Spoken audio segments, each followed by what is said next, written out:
네, 안녕하십니까. 주식구조대 이현석입니다. 오늘도 좀 이제 길어질 것 같아요. 왜냐면 이제 어제, 11월 FOMC가 드디어 이제 결과가 나왔기 때문인데요. 시장에서는 굉장히 이제 비둘기파적이었다. 그러니까 원래 좀 인플레이션이 워낙 좀 강했기 때문에 요기에 대해서 조금 이제 좀 매파적으로, 그러니까 뭐 조기 금리 인상을 할 것으로 그렇게 이제 내다봤는데요. 역시나 이 연준은 또 한 번 인내를 한다라는 그런 스탠스를 보여주면서 조금 이제 이 금리 인상과 선을 긋는 그런 모습을 좀 보여줬습니다. 근데 이 파월 의장을 두고 뭐 피노키오다, 그러니까 뭐 코가 이렇게 뭐 길다, 연준이 뭐 거짓말을 하고 있다, 뭐 이제 그런 식으로 말을 하는, 분석을 하는 그런 이제 이 투자자들도 생각보다 많았는데요. 왜냐하면 이 그동안의 어떤 인플레이션 수치를 보시게 되면은 이게 전혀 일시적이지가 않고요. 벌써 이제 반년 이상 인플레이션이 굉장히 강하게 발생을 하고 있는 게 모든 투자자들이 확인을 했기 때문에 과연 이게 일시적이 맞는 것인가, 거기에 대한 또 의문점, 그리고 뭐 이미 그래 인플레이션은 이렇게 발생했지만 이게 그러면 과연 정상화가 될 것인가, 그 부분에 대해서 많은 이제 관심을 가지고 봤는데, 말하는 게 보면 좀 웃겨요. 계속 이제 뭐 말씀드리겠지만, 일단 뭐 테이퍼링 관련된 부분부터 한번 봅시다. 테이퍼링은 이번 달부터 이제 본격적으로 또 시작을 한다고 그렇게 밝혔습니다. 뭐 이전부터 사실 이 테이퍼링이 이야기는 계속 나왔기 때문에 시장에서는 어느 정도 좀 선반영이 된 것 같다. 그러니까 뭐 이제 테이퍼링 한다라고 해서 시장이 안 빠질 것이다. 그러한 이제 좀 이야기가 많았죠. 그래서 뭐 이제 우리나라 증시도 우리나라 증시인데요. 미국 증시를 보면 지금 테이퍼링 뭐 한다라는 이야기가 나올 때, 뭐 요럴 때 이제 이미 한번 좀 빠지고, 9월 달에 한번 빠지고, 실제로 이제 테이퍼링이 임박해 오는데도 불구하고 미국 증시는 계속 이렇게 엄청난 상승세를 보여줬습니다. 그리고 뭐 이제 독일이라든지 다른 나라도 사실 이미 빠진 부분이 좀 크긴 했어요. 이미 여기에서 또 똑같이 9월 달에 빠졌고 다시 이렇게 올라왔고, 그리고 뭐 이제 뭐 니케이나 주요 이제 다른 나라 증시를 봐도, 주요 이제 뭐 아시아 증시를 봐도 여기에서 빠지고 다시 지금 올라오고 있고, 그래서 이거 다 반영이 된 게 아닌가, 시장은 이거 테이퍼링 뭐 별거 아니다, 이미 다 끝났다라고 하는데, 오늘 이제 우리나라 증시를 보면요. 사실 뭐 오늘 일본 증시, 오늘 한 1% 가까이 종가로 마감을 했고, 그 다음에 대만 갔건이 조금 눌렸고, 상해 종합지수는 오히려 올랐고, 홍콩 증시도 올랐습니다. 그런데 우리나라 증시를 이렇게 좀 보시게 되면은 오늘 우리나라 증시가 좋았나요? 좋았다라고 아마 체감하시는 분들이 그렇게 많지는 않을 것 같아요. 왜냐하면 일단 코스닥이 오늘 0.76%로 상승 출발을 했는데, 여기 이제 종가 기준으로 마이너스 0.36%까지 하락을 해서 마감을 했고요. 거의 1%를 찍었는데 마이너스 1%까지 갔거든요. 그러니까 미국 변동성이 생각보다 너무 컸다. 아니 테이퍼링 이슈 여기에서 여기 하락할 때 다 끝난 거 아니었냐 했는데, 지금 보면은 그렇지가 않아요. 근데 요거를 이제 2014년도로 돌아가 보면 2014년도에 테이퍼링을 했을 당시에 실제로 계속 좀 횡보를 하거나 이 고점을 뚫고 올라간 거는 이 테이퍼링 이슈가 이제 막상 시작하고 나서부터 오르긴 했는데, 오늘의 이 흐름을 보면 조금 이상하단 말이죠. 그렇죠? 그래서 시장에서는 또 다시 한번 이거 정말 다 반영된 거 맞아? 테이퍼링 그렇게 이제 좀 일찍 연준이 시장에 어떤 신호를 줬고 계속 말을 해왔는데 이게 정말 맞나, 좀 그런 생각이 살짝 들고, 코스피도 오늘 그렇게 강한 모습을 보여주지 못했어요. 그러니까 사실 주요 아시아 증시가 전체적으로 뭐 나쁘진 않았어요. 근데 우리나라 증시만 봤을 때는 이게 정말 좋은 게 맞나. 코스피도 오늘 0.85%로 상승 출발을 했고 1.2%까지 올랐는데 고점에서 한 1%가량이나 밀리면서 종가는 뭐 상승 마감하긴 했지만 상승 마감을 했다라고 말하기도 좀 민망할 정도로 0.25% 상승을 해서 마감을 했습니다. 그래서 이런 모습을 봤을 때는 이게 정말 좋은 게 맞나 살짝 이제 그런 생각이 들고, 사실 이 테이퍼링이 지금 다 반영이 되었다라고 하는데 정말 다 반영이 된 건지는 좀 더 우리가 확인해 봐야 되지 않을까 그런 생각이 듭니다. 근데 뭐 테이퍼링은 이전에 이제 계속 시장에 나왔던 대로 계획대로 할 것 같아요. 근데 이제 좀 차이점은 뭐냐면 내년 상반기까지 테이퍼링을 종료할 거긴 한데 일단은 올해 12월까지는 계획대로 하고요. 그 다음에 그 이후부터 상황이 어떻게 바뀔지 또 모르니까 상황을 보고 또 말을 해준다는 겁니다. 그러니까 이게 바뀔 수 있다는 거예요. 그러면은 잠깐만 한번 이 의도를 한번 좀 파악을 해보자. 테이퍼링을 시작을 했는데 갑자기 또 테이퍼링을 멈추진 않을 거고, 테이퍼링을 그 다음에 시작을 했는데 요거를 규모를 좀 더 천천히 좀 더 작게 해가지고 오래 끌고 간다? 그러지도 않을 것 같은데 근데 왜 이런 말을 할까? 그러면은 만약에 이제 연준이 지금 굉장히 좀 스탠스를 많이 바꿨죠. 원래는 금방 끝난다라고 그렇게 이제 말을 했는데 그런 의미에서 분명히 일시적이라는 표현을 썼어요. 근데 일시적이라는 똑같은 표현을 두고 이게 이전에는 분명히 단기적이다 그런 의미로 써놓고 지금은 단기적이라는 의미로 쓰지 않았다라고 그렇게 궤변을 늘어났는데, 결국은 그 이후 상황에 대해서 가변적으로 진행을 한다는 것 자체가 무슨 의미냐, 인플레이션이 심해질 경우에 빠져나가기 위한 그러한 구멍이다. 그러니까 지금 연준도 이게 인플레이션이 얼마나 지속적으로 얼마나 강하게 진행될지 본인들도 100% 이제 모른다는 거죠. 그 전에는 이거 무조건 일시적이야. 왜냐면 자 봐봐, 이거는 위드 코로나로 인해서 뭐 어쩌고 저쩌고 공급망에 대한 부분이 어쩌고 저쩌고 뭐 수요적인 부분이 그렇게 크게 뭐 늘어나지 않았기 때문에 이거는 금방 해결될 거고 그래서 일시적이라는 거야. 그렇게 이제 사실 말했어요. 근데 시장에서는 이 일시적이라는 것을 계속 연준이 고수를 할 것인지 그거를 이제 요번 FOMC 회의에서 가장 궁금해 했는데, 이제 파월 의장이 이렇게 이제 말을 했죠. 여전히 일시적이다. 그래서 이때 당시에 좀 시장이 멍했습니다. 그러니까 시장도 잠깐만 이래도 일시적이라고 그렇게 이제 좀 멍 때린 거예요. 저도 이제 새벽 3시 전에 2시 50분쯤 일어나가지고 요거를 이제 실시간으로 시장이 어떻게 움직이는지 그거를 봤는데 굉장히 다이나믹하게 움직였습니다. 근데 결론적으로 봤을 때 어제만 봤을 때는 제가 뭐 거의 이제 장 끝날 때까지 계속 봤으니까 이건 뭐 비둘기파적이라고 시장도 생각하는가 보다.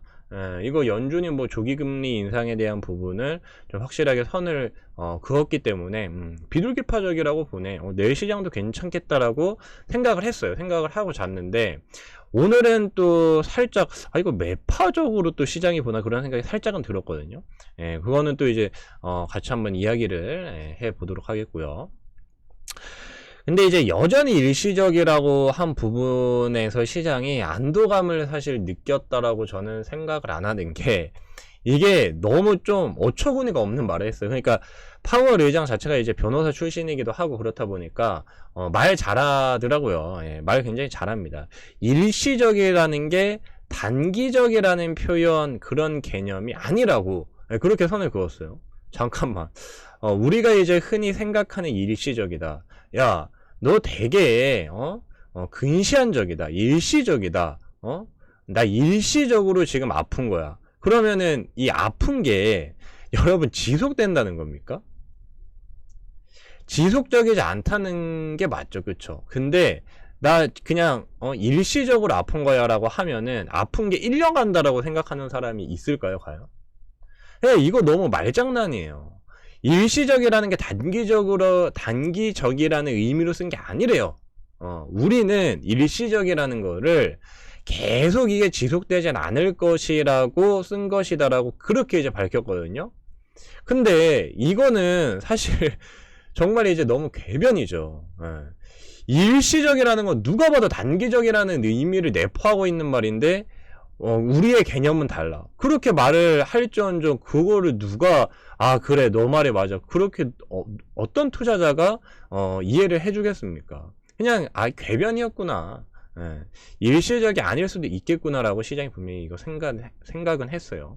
근데 이제 그 뒤에서 뭐 이제 조기 금리 인상에 대한 부분은 우리가 테이퍼링을 한다라고 해서 즉각적으로 하진 않을 것이다. 또 인내라는 표현이 나왔기 때문에 시장은 이제 비둘기파적으로 그렇게 이제 봤는데 뭐 지속적이지 않다 그런 표현대로라고 하면은 뭐 100년 중에서 99년 동안 인플레이션이 발생하면은 그것도 일시적이라고 표현을 해요. 그거는 전혀 아니란 말이에요. 그래서 저는 그냥 항상 그 말이 맞는지 틀리는지를 우리가 좀 판단을 해볼 때 가장 좀 극단적으로 보시면 될 거라고 봅니다. 그래서 100년 중에 99년이 지속돼도 그건 일시적인가? 아니다. 그럼 그냥 말 실수한 거죠. 잘못 본 거예요. 그러니까 이미 일시적이라는 것은 그냥 끝난 거고 장기화다. 장기적으로 이제 인플레이션이 계속 될 것이다. 그리고 다만 이제 저는 그렇게 생각을 합니다.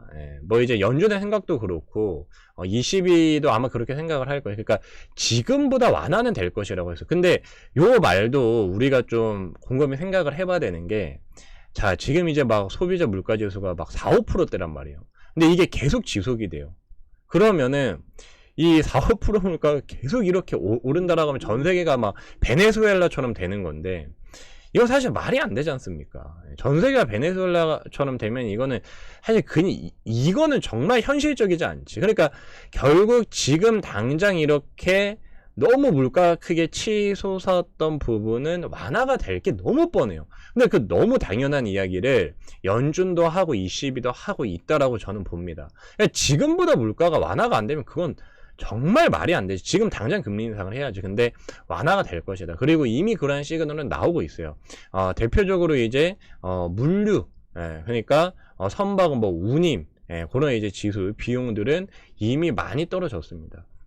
고점 대비 뭐 폭락했다라고, 그러니까 뭐 하한가를 맞았다라고 표현할 수 있을 만큼 그 정도로 지금 많이 이렇게 내려와 있기 때문에 당연히 완화는 이미 되고 있어요. 그러니까 이거는 어떤 예상을 한 게 아니라 지금 현상을 보고 완화되고 있다라고 한 거고 완화될 것이라고 한 거는 이미 현실입니다. 근데 중요한 거는 그러면 이게 그 전의 단계만큼 정상화될 것이냐, 그게 저는 좀 핵심 포인트라고 생각을 해요. 그러니까 이전 단계로 돌아갈 것이냐, 코로나 전으로 돌아갈 것이냐.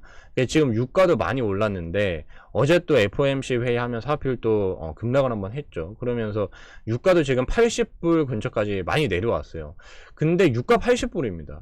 여러분, 이게 완화가 됐어요. 85불 근처에서 80불까지 내렸으니까 완화는 됐지. 근데 80불이면 여러분들 기름값이 이게 싼가요? 비싼가요? 당연히 비싸.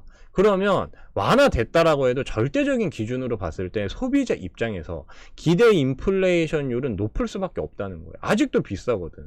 그러면 이게 완화된다라는 표현이 중요한 게 아니라 언제 정상화가 될 것인지가 중요한데 그 부분에 대해서는 정확하게 말을 하지 않았다. 그러니까 완화가 될 것이라고만 말을 했지 뭐 언제 정확하게 이렇게 딱 될 것이라고 시장에 확신은 주지 않았다는 겁니다. 그래서 이러한 부분을 봤을 때는 조금 이제 뭐라 그래야 되죠? 시장을 달래려고는 하지만 투자자들이 이제 거기에 대해서 계속 좀 의심을 할 수밖에 없는 일시적이라는 단어 자체의 의미에 대해서도 거의 뭐 이제 국어사전에 뭐 이런 이야기가 나오는지는 모르겠지만 지속적이지 않다라는 것을 일시적이라고 한다. 글쎄요. 여기에 대해서는 확실히 좀 아닌 것 같고 어쨌든 파월 의장 그 다음에 페드는 인내하겠다라고 했기 때문에 비둘기파적인 그런 이제 모습을 볼 수가 있었습니다. 그래서 결과론적으로는 제 개인적인 생각도 좀 이렇게 말씀을 드렸고 그 다음에 시장이 또 오늘 이제 또 달러 강세도 나왔지만 어제만 봤을 때는 미국 시장이 또 상승을 했고 글로벌 증시도 나쁘지 않았고 또 이제 어떻게 보면 이 인플레이션이랑 그 다음에 연준의 어떤 스탠스의 가장 좀 척도 지표라고 할 수 있는 이 달러. 그래서 이 어떻게 보면 연준의 스탠스를 좀 가장 잘 반영해주는 거울이라고 볼 수 있는 이 달러의 흐름이 어제 이제 약세가 나왔기 때문에 연준은 확실히 뭐 비둘기파적인 그런 이제 모습을 보여줬다는 건데, 또 오늘 이제 이 달러가 우리나라 주식시장이 열리는 동안 또 강세가 나왔습니다. 그러니까 시장도 살짝 이제 아리까리 한다는 것이죠. 이게 정말로 이 연준의 말이 다 맞는가, 이런 일시적이라는 표현을 봤을 때 좀 이상한데, 그런 이제 생각을 조금 이제 시장은 하고 있는 것 같아요. 그래서 지금 뭐 테이퍼링이 이미 시장에 굉장히 좀 많이 선반영이 됐다, 그러한 이야기가 있긴 하지만 요거는 좀 더 이제 시장을 지켜봐야 될 것 같다, 그런 생각이 들고요. 또 이제 이 시장 오늘 뭐 특징주나 여러 가지 부분을 좀 살펴보면서 여기에 대해서 좀 더 이제 자세하게 말씀을 드리도록 하겠습니다. 일단 오늘 이 중국 원전 관련해서 대규모 투자 소식이 있었습니다. 그래서 사실 이 중국뿐만 아니라 전 세계가 지금 원전을 신재생 에너지로 인정을 하면서 이거 뭐 풍력 발전도 해봤고 태양광 발전도 해보니까 이거 답이 없다. 뭐 바람이 안 불면 풍력 발전 안 되죠. 그 다음에 태양광은 이거 뭐 햇빛이 안 비치면은 또 태양광 발전도 안 돼요. 그러니까 태양광도 그 다음에 풍력도 안정적으로 전기 생산하기가 어렵고, 그 다음에 뭐 석탄 발전을 계속하자니 전 세계가 이 탄소 배출을 줄이자고 굉장히 이제 강력하게 그렇게 말을 합니다. 그러니까 중국 입장에서도 야 잠깐만, 풍력하고 태양광 발전을 더 지금보다 비중을 늘리면 우리도 야 영국 꼴 나는 거잖아. 우리도 유럽 꼴 나서 뭐 이제 러시아한테 뭐 빌면서 천연가스 좀 주세요 뭐 그래야 되고, 그렇다 보니까 중국도 야 이렇게 가면 안 되겠다.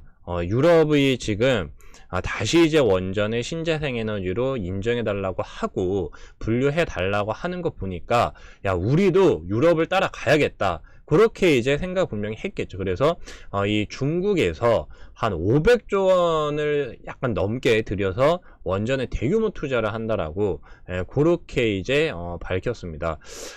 그래서 지금 이 관련 주들이 굉장히 좀 좋은 모습을 보여주고 있는데, 이 중국에서 향후 15년 동안 최소 150기의 원전을 지을 예정이다. 이 블룸버그 통신에 따르면 그렇게 이제 말했어요. 근데 이게 전 세계 국가가 지난 35년간 지은 원전 개수보다 많습니다. 그러니까 사실은 뭐 엄청난 이 대규모 투자 소식이에요. 그러니까 전 세계가 35년 동안 지금 원전보다 중국이 이제 더 많은 원전을 짓는다라고 하니까 당연히 이런 이슈에 의해서 원전주들, 이런 뭐 한전기술, 두산중공업, 일진파워, 서전기술 이런 종목들이 오를 수밖에 없었는데요. 이 종목들에 대해서 오늘 좀 하나하나 알아보도록 하겠습니다. 일단 한전기술이에요. 지금 뭐 보시게 되면은 뭐 차트상으로도 굉장히 좀 부각될 만한 그러한 이제 자리였습니다. 여기에서 이제 1파가 나오고 그 다음에 이제 N자 파동으로 해서 요런 이제 슈팅이 나왔죠. 지금 한 번 오르고 여기에서 꺾이고 요렇게 N자. 그러니까 보통 이게 이 주식에서 요런 이제 N자 상승이 좀 많이 발생하다 보니까 현재 좀 좋은 모습을 요렇게 이제 보여주고 있는데, 지금 이 한전기술이 어떻게 보면 원전 관련주 중에 좀 가장 강력한 모습을 보여줬습니다. 근데 이 한전기술의 어떤 기업 내용이나 그런 거를 보시게 되면은 좀 이제 그럴 수밖에 없는 게요. 이 한전기술 같은 경우에는 굉장히 좀 뭐라 그래야 되죠? 이 오랜 기간, 그러니까 원전 대장주일 수밖에 없는 영역을 일단 보유를 하고 있습니다. 1975년에 설립돼서 원자력, 수력, 화력, 발전소 설계, 그 다음에 뭐 발전 설비, 뭐 신재생 에너지 플란트, 요런 이제 사업을 영위를 해오고 있기 때문에, 사실은 좀 가장 오래된 기술력적인 부분으로 봤을 때는 당연히 원전 대장주가 될 수밖에 없다. 그렇게 말씀을 좀 드릴 수가 있겠고, 그 다음에 이 세계 최초로 이 원자로 설계와 그 다음에 동시에 여기 이제 간략하게 추려놓은 이 이제 내용을 보시게 되면 세계에서 유일하게 원자로 계통 설계와 원전 종합 설계를 모두 수행할 수 있는 그러한 기업이라고 보시면 됩니다. 그래서 한전기술은 당연히 좀 어떤 이 사업적인 내용, 그 다음에 여기 또 보시게 되면은 실적도 크게 나쁘지 않아요. 지금 이제 시가총액이 뭐 한 3조 그렇게 이제 되면서 좀 이제 다소 무거운 느낌은 드는데, 뭐 실적이 막 엄청 뭐 잘 안 나오고 뭐 적자 기업이고 또 그런 기업도 아닐 뿐더러 또 기술력적인 부분이 좀 확실하다 보니까 그런 이제 기대감이 좀 크게 작용을 하고 있습니다. 그래서 뭐 사실 뭐 이 원전 관련주들이 실적을 볼 수가 없는 게요.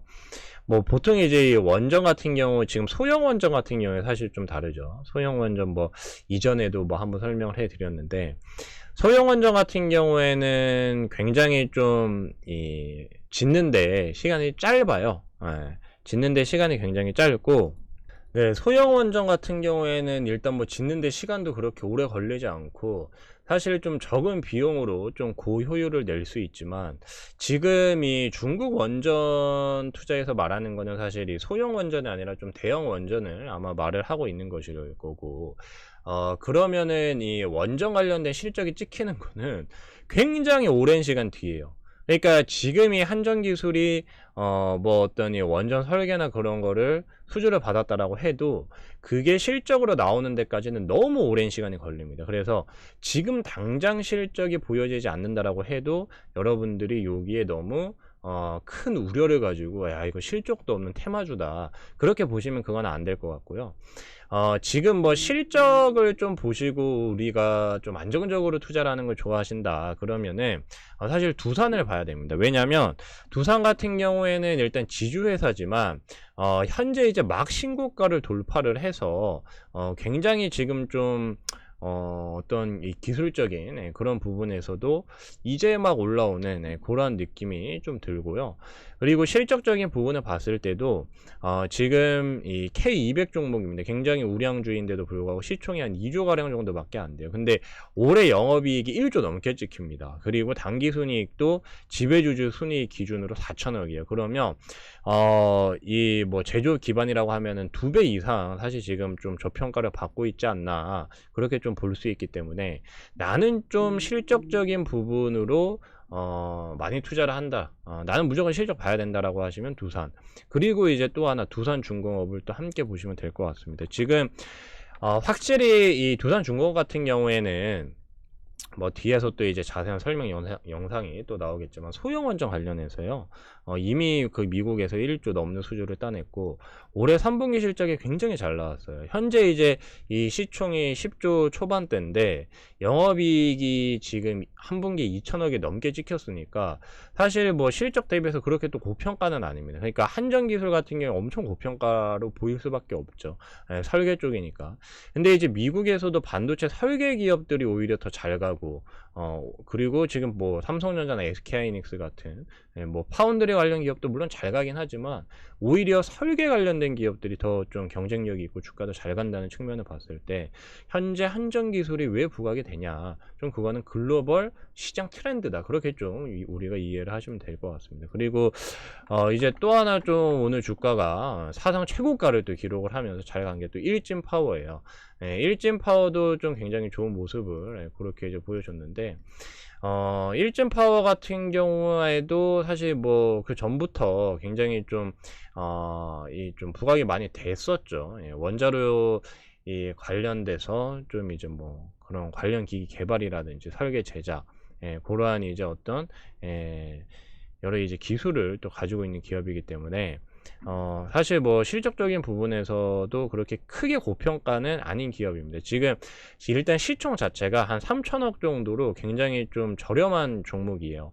근데 영업이익이 뭐 일단 100억 원 넘고 굉장히 안정적이죠. 예, 소형주 중에서 굉장히 좀 안정적인 그런 이제 기업이다.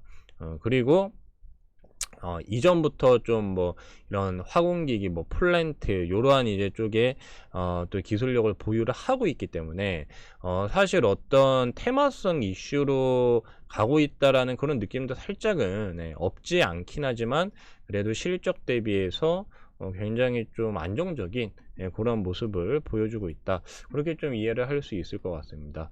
그리고 이제 오늘의 마지막 하이라이트 서전기전인데요. 사실 이 서전기전은 가장 어떻게 보면 원전 관련주 중에서 화끈하게 오른 그런 좀 대장주 역할을 했습니다. 근데 오늘 이게 이 하한가를 가버렸어요. 사실 좀 이해하기가 힘들죠. 오늘 이러한 장에서 갑자기 하한가를 간다고.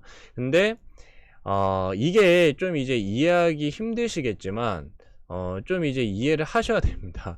그러니까 이런 그 모든 종목들이 확실한 수혜주라는 보장이 없어요. 그리고 확실하게 어떤 이 실적 증가로 이어진다라는 보장이 없습니다. 근데 서전기전 같은 경우에 살짝 좀 어거지로 엮인 부분이 있어요.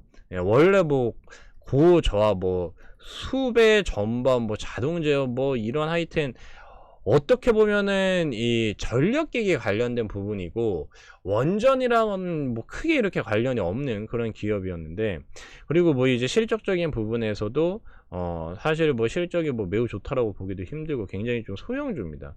근데 이게 이제 갑자기 이 원전 좀 대장주로 막 그렇게 치고 올라오면서 수급이 많이 몰렸었는데 요게 지금 오늘 하한가를 갔죠. 그렇죠. 그러니까 위에서 이제 누가 많이 던진 거예요.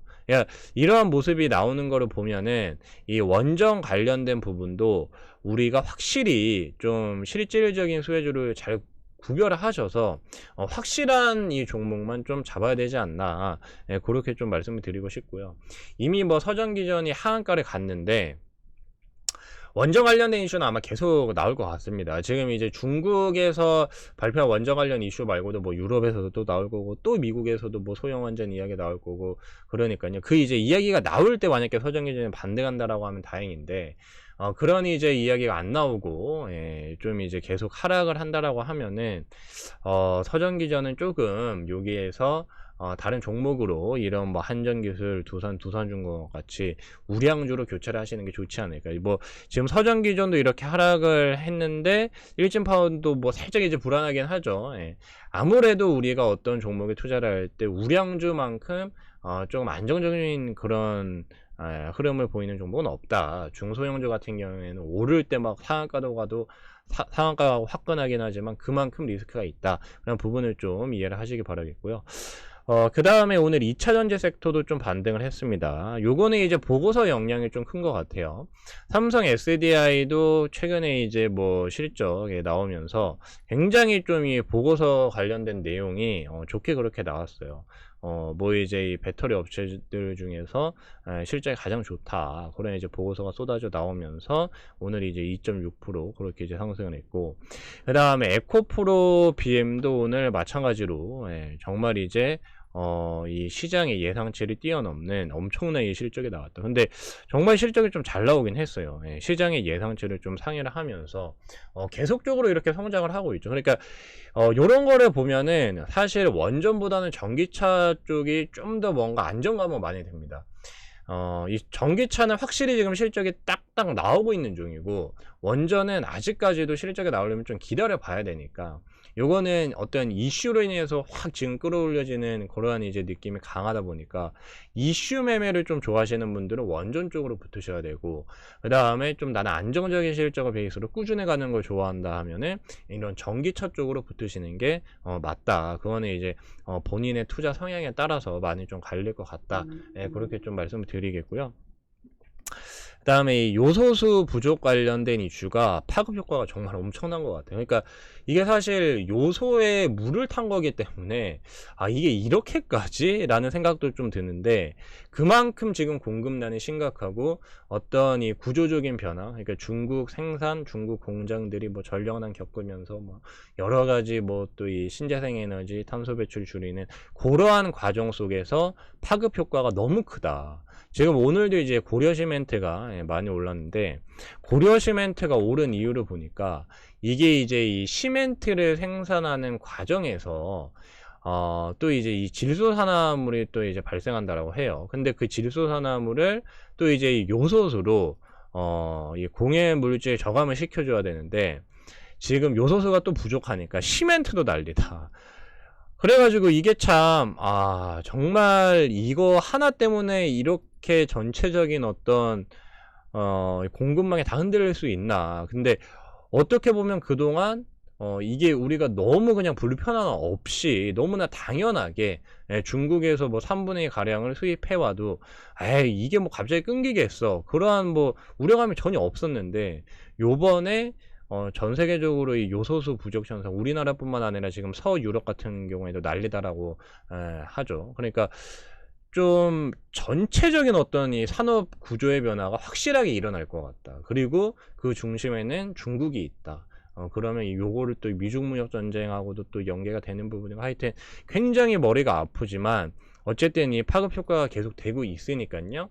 요소수 관련돼서 이러한 이야기가 또 나오면은 그런 이슈 따라서 또 우리가 단기적인 관점에서 투자를 해볼 수도 있지 않을까, 그런 생각이 듭니다. 그리고 이제 마지막으로 NFT 게임주가 또 강세를 보였어요.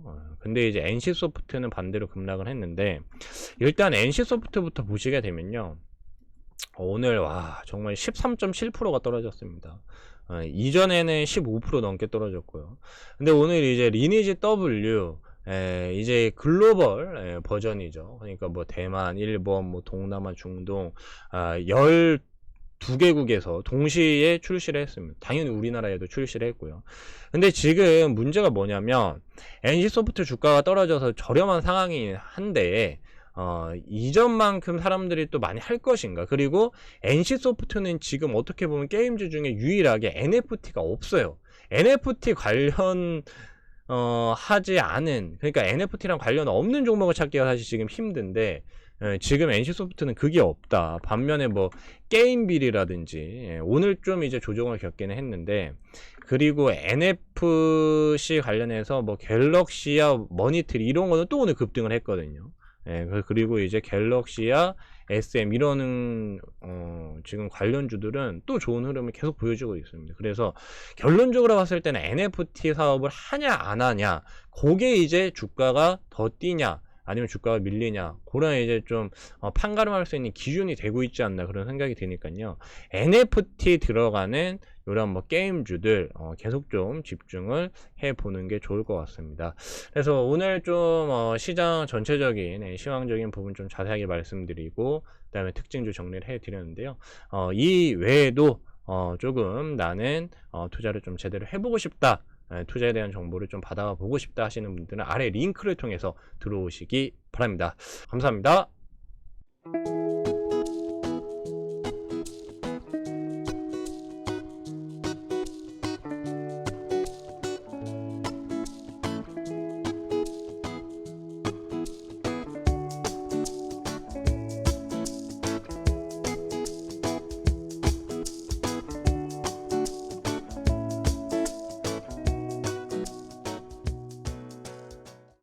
일단 뭐 저번 시간에도 말씀드렸지만 이 전력난이 굉장히 심각해요. 유럽 국가들이나 세계적인 국가들은 사실 원전을 그렇게 좋게 보지 않았단 말이에요. 현재 이제 원전이 필요하다, 원전에 투자해야 된다, 갑자기 이제 급격하게 바꿨죠. 그래서 뭐 현전 기술, 당연히 이 1975년 이래로 원자력 발전기 기술 개발을 계속 해왔기 때문에 당연히 좀 핵심 수혜주라고 볼 수 있고요. 뭐 이제 여러 경쟁 우위 요소에서 그때 당시 이제 설명이 좀 미흡했던 부분이 바로 이제 이 부분이었죠. 소형 모듈 원자로, 요거를 이제 소형 원전이라고 하는데 SMR이라고 합니다. 근데 요거 관련해서 오늘 좀 디테일한 설명을 드릴까 하고요. 지금 이제 두산중공업 같은 경우에도 당연히 이 소형 원전 관련된 실제 이제 수출이 이루어지고 있다. 네, 지금 소형 모듈 원전 수주 잔고가 연평균 한 1조 원 가량 증가할 거, 이런 이제 이야기가 돌고 있습니다. 그래서 오늘은 이 소형 원전에 대해서 좀 자세하게 알아보려고 하는데요. 일단 이 백과사전에 따르면 소형 모듈 원전이라는 것은 뭐냐, 스몰 모듈러 리액터. 그래서 사실 원전을 조그만하게 이제 만들었다고 보시면 됩니다. 그러니까 원래 이제 대형 원전 같은 경우에는 전력 생산이 훨씬 이제 많이 되는데, 대형 원전 대비 10에서 20분의 1 이하의 크기, 그렇지만 발전 용량은 고효율을 자랑을 한다. 그러니까 굉장히 이 소형화 시키면서도 오히려 고효율을 낼 수 있는 굉장히 차세대 신재생 에너지의 끝판왕이라고 좀 볼 수 있는데요.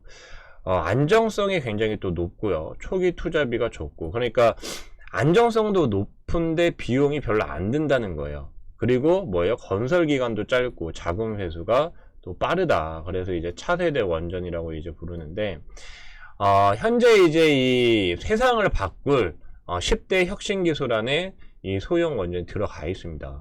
굉장히 이제 전 세계적으로 많이 부각이 됐었고, 그리고 이제 한 가지 더 좀 굉장히 좀 긍정적인 부분, 가장 큰 장점은 이게 또 수소경제랑 이렇게 이어져요. 수소경제 핵심이라고 하는데, 왜 그러냐면은 이게 수전의 작업에 또 활용이 될 수 있다라고 합니다. 그래서 지금 전 세계가 이 탄소 중립으로 가고 있는데, 여기에서 무조건 이 소형 원전이 필요할 수밖에 없다. 네, 그렇게 좀 말씀을 드릴 수가 있겠고, 좀 더 이제 디테일하게 좀 설명을 드리면 한국원자력연구원, 여기에서 굉장히 좀 이 영상을 잘 만들었더라고요. 그래서 좀 이 영상 이미지를 보시면서 같이 좀 이해를 하셨으면 좋겠습니다. 그러니까 기존의 원전이 이렇게 크다라고 하면은 소형 원전은 요만큼 굉장히 이제 작은 미니 원전이라고 그렇게 이제 볼 수가 있는데, 당연히 작으면 발전 용량이나 그런 게 굉장히 좀 줄어들겠죠. 근데 이게 이제 앞에서 이 그림에서도 보셨겠지만 우리가 생각했던 것보다 더 작습니다. 그러니까 원전이 얼마나 큰데 그거 줄인다고 얼마나 줄여지겠어 하지만, 보시면 이렇게 작아요. 네. 그러니까 한 아파트 한 10층도 안 되는 높이입니다. 그러니까 정말 소형이에요. 그러니까 단순히 그냥 소형 원전이라고 하면은 이게 원전보다 조금 작은 정도의 그런 느낌이지만, 그게 아니라 정말 이제 초소형이다. 근데 굉장히 고효율이다. 그렇게 이제 보시면 되겠고요. 일반 대형 원전이 이렇게 이제 정말 이 건설 기간도 오래 걸리고, 사실 이 기술이 한 50년도 더 된 굉장히 좀 오래된 기술인 반면에, 소형 원전 같은 경우에는 그냥 딱 이 그림만 봐도 굉장히 뭔가 기술이 정말 첨단 기술이 들어가고, 여러 이제 보면은 이게 진짜 21세기 혁신 기술답다, 그런 생각이 좀 드는데, 대형 원전보다 앞에서 이제 보시면 딱 이제 이거 뭐야, 사람 키랑 요렇게 비슷하게 되고, 아파트 한 10층 높이 그렇게 이제 볼 수 있는데, 이 발전 용량을 보시면 한 10분의 1 정도밖에 차이가 안 나요. 그러니까 굉장히 작아지고 편리해졌는데, 발전 용량이 100분의 1 수준, 그 이하로 크게 떨어지지 않는다. 10분의 1 가량이다. 그러니까 굉장히 고효율이라는 점을 알 수 있고, 그 다음에 이제 그 소형 원전에서 가장 중요한 특징 중 하나는 바로 이제 안전입니다. 안전. 소형 원전은 안전하다인데, 지금 이 소형 원전 하면은 빌 게이츠가 또 많이 이제 검색이 돼요. 마이크로소프트 창업자죠. 근데 이 테라파워라는 이 회사를 설립을 해서 차세대 소형 원자로 개발을 거의 다 이제 했고, 요거를 사실 이제 중국과 협업을 해서 좀 중국이 이 석탄 발전 굉장히 심각하지 않습니까? 그래서 그쪽으로 어떻게 좀 사업을 해보려고 했는데, 그게 미중 무역 전쟁 때문에 좀 차질이 많이 벌어졌죠. 근데 요거랑 이제 거의 동일선상에서 한국원자력연구원이 이전에 중소형 원자력 스마트를 개발했다. 요건 또 이제 뒤에서 말씀을 드릴 건데, 지금 이 유스케일 파워, 요게 이제 두산중공업이랑 그 이제 수주계약을 체결하고 지분 수합까지 한 회사죠. 이게 이제 소형 모듈 원전 방식입니다. 그러니까 지금 전 세계가 이 소형 원전을 굉장히 개발이 지속적으로 해왔고 계속 이제 탐내고 있어요. 근데 이 방식은 여러 개의 원자로를 수영장처럼 생긴 물탱크에 넣어 냉각시키는 형태다. 그리고 이 물탱크에 물이 모두 증발하는데 1개월이 걸리기 때문에 흔히 말해 이제 2011년도 후쿠시마 원전 폭발 사고로 인해서 뭐 이제 정전이 발생했고 원전의 냉각 장치 가동이 중지되면서 굉장히 심각한 문제를 발생했는데, 이 소형 원전은 이게 1개월이라는 기간 동안 멀쩡하다는 거예요. 그러니까 그만큼 안전하다는 거죠. 이전에 오래된 노후된 기술로 이렇게 만들어진 후쿠시마 원전 같은 경우에는 잠깐 이제 이 냉각 장치 가동이 중지가 되면 큰일이 납니다. 하지만 소형 원전은 뭐예요? 1개월 동안 아무 문제가 없다. 냉각수 공급이 끊겨도. 그러니까 굉장히 안전하다는 거죠. 그래서 전에도 이제 한번 설명을 드린 것 같은데, 이 소형 원전 같은 경우에는 폭발 사고가 거의 없다라고 보시면 됩니다. 그러니까 1개월 동안 뭐 어떻게든 처리만 하면 돼요. 그리고 굉장히 원전 자체도 작기 때문에 뭐 그냥 뭐 처리하는데도 큰 문제가 없겠죠. 그러니까 소형 원전 자체가 현재 이 후쿠시마 원전 관련해 가지고 막 좀 악재다 뭐다 그런 이슈도 있었지만 그런 거랑은 전혀 이제 별개의 문제로 그렇게 보시면 됩니다. 뭐 만약에 이제 1개월 이상 뭐 처리하는 시간이 걸리면 당연히 소형 원전도 폭발을 할 수가 있지만, 중요한 것은 소형 원전 같은 경우에는 한 곳에만 뭐 크게 이렇게 설치를 하는 게 아니라 여러 곳에 나눠 설치를 하죠. 그러니까 상대적으로 만약에 폭발을 한다라고 해도 훨씬 안정적이다. 그렇게 좀 볼 수 있겠고, 요거를 이제 피동 안전계통이라고 그렇게 이제 부르더라고요. 전원이 끊겨도 작동한다. 그러니까 기존의 원자력 발전은 전원이 끊기거나 뭐 대지진이 일어나거나 충격이 가해지면은 그냥 바로 이제 정말 이제 비상사태가 벌어지는 반면에, 소형 원전은 피동 안전계통이 확실하기 때문에 전원이 끊겨도 계속 돌아간다. 그러니까 전력난 문제가 사실 없죠. 그렇죠? 그래서 소형 원전에 우리가 집중을 해야 되고요. 여기 이제 보시게 되면은 마찬가지로 이제 이 한국원자력연구원 이 동영상 이미지 자료인데요. 기존의 이 대형 원전 같은 경우 보시면 굉장히 복잡해 보이죠. 그렇죠? 뭐 그림이 좀 그래서 그렇게 보이실 수도 있지만, 이게 일단 배관이 이렇게 많이 연결되어 있습니다. 배관. 그렇다 보니 이 만약에 배관이 이렇게 꼬여 있는데 문제가 생겨요.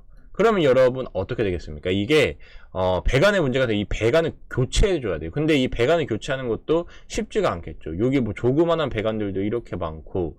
근데 지금 이제 21세기 최첨단 기술 만들어진 소형 원전 같은 경우에는 배관이 없어요. 따로 이렇게. 그러니까 이 여러 가지 문제를 21세기 기술로 다 없애버린 겁니다. 그리고 지금 보시게 되면 이게 외부에 뭐 가압기, 뭐 펌프, 뭐 증기 발생기 이런 게 다 외부에 이렇게 연결이 되어 있는데, 이게 지금 이 안에 다 내장이 되어 있는 거예요. 그러니까 옛날에 우리가 뭐 스마트폰이나 노트북이라든지 굉장히 거대했다라고 하면은 이게 이제 이 손 안으로 이렇게 싹 들어온 그런 이제 개념이죠. 그리고 배관 파손에 우려가 없다. 왜냐면 이거 연결시키는 게 다 이제 내장에 되어 있다 보니까 배관 자체가 없어요. 뭐 물론 여기 안에서 문제가 생기면 어떡하냐 그렇게 이제 말씀하신다면 뭐 문제 제기를 하면 끝도 없지만 훨씬 안정적인 구조를 가지고 있습니다. 그래서 소형 원전이 대세가 될 수밖에 없다. 그리고 이제 가장 큰 장점은 뭐 이거는 소형 원전에만 해당되는 것은 아니지만 원전 자체가 여러분 탄소 배출이 0이죠. 그러니까 지금 이제 글로벌 각국이 탄소 배출을 크게 줄인다, 탄소 배출 제로 정책을 펼치고 있는데요. 탄소 배출을 아예 하지 않는다. 뭐 물론 현재 이제 전기차처럼 전기차도 전기 에너지로 가니까 탄소 배출이 아예 이루어지지 않지만, 문제는 전기 배터리 만들 때도 탄소 배출이 발생하고 탄소 배출 나오지 않냐. 근데 이제 그거는 살짝 이제 이 번외로 하고 이 에너지 생산 과정에서 탄소 배출이 아예 없다는 거죠. 그렇죠? 예, 그렇게 치면은 이제 그 위 업스트림이나 여러 가지 이제 문제를 다 개선을 해야 되는데 그것도 이제 개선을 하고 있습니다. 예, 물론 뭐 우라늄을 이 그 광산에서 추출하는 과정 그런 데서 물론 이제 탄소 배출이 이루어질 수밖에 없겠죠. 하지만 기존의 다른 에너지 대비해서 에너지 생산하는 과정 내에서 탄소 배출이 제로에 가깝다.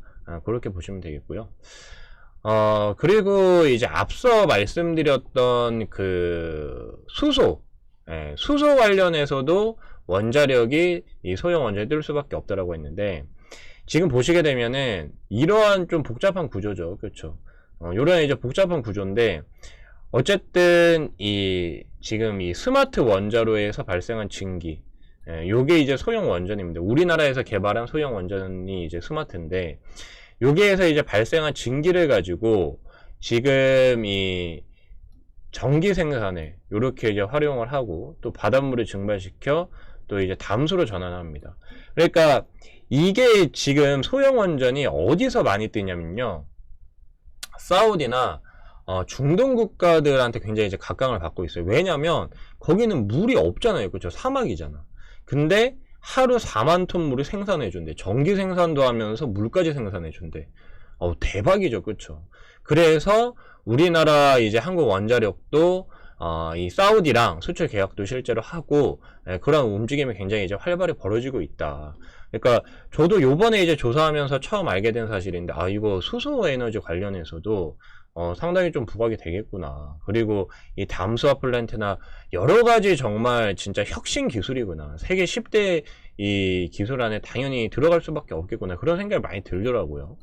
그래서 굉장히 친환경적이다. 그러니까 친환경을 만드는 그런 소형 원전이다라고 그렇게 이제 보시면 되겠고, 그 다음에 또 이제 경제적이기까지 합니다. 굉장히 경제적이에요. 보시면 LNG 발전 같은 경우에는 1kWh 생산하는데 12센트가 됩니다.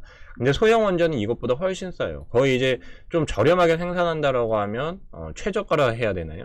6센트 정도고 대형 원전이 4센트에서 5센트 정도 안정적인데 대형 원전만큼은 사실 경제적이지 않겠지만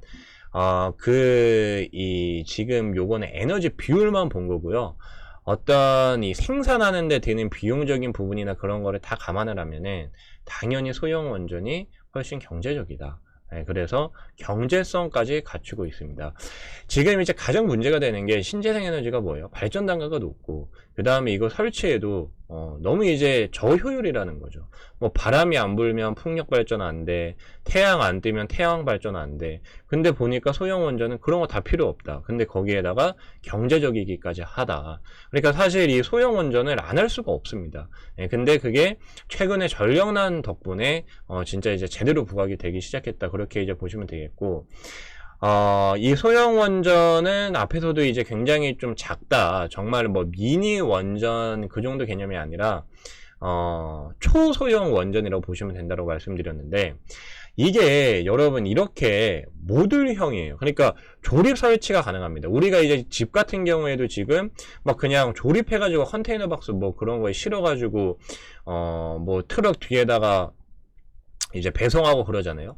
그러니까 이 소형 원전도 똑같이 그렇게 돼요. 그러니까 대형 원전은 절대 그럴 수가 없죠. 그렇죠? 그냥 거기에서 만들어서 계속 이제 뭐 건설을 해야 되는데 소형 원전 같은 경우에는 모듈형이고 조립 설치가 가능하다 보니까 이게 된다는 겁니다. 그러니까 이 생산하는 데 걸리는 시간, 만드는 데 걸리는 시간이 1년 이하로 굉장히 짧아요. 뭐 6개월 안에도 굉장히 작은 이 소형 원전 같은 경우 만들어진다고 하고요. 근데 이러한 소형 원전, 우리나라 기업, 앞서 이제 말씀드린 한전기술과 두산중공업을 왜 주목하셔야 되냐면 바로 이 소형 원전이 우리나라가 세계 최고의 기술력을 가지고 있기 때문입니다. 이미 지금 우리나라는 스마트라는 소형 원전이 2012년도에 개발을 했고요.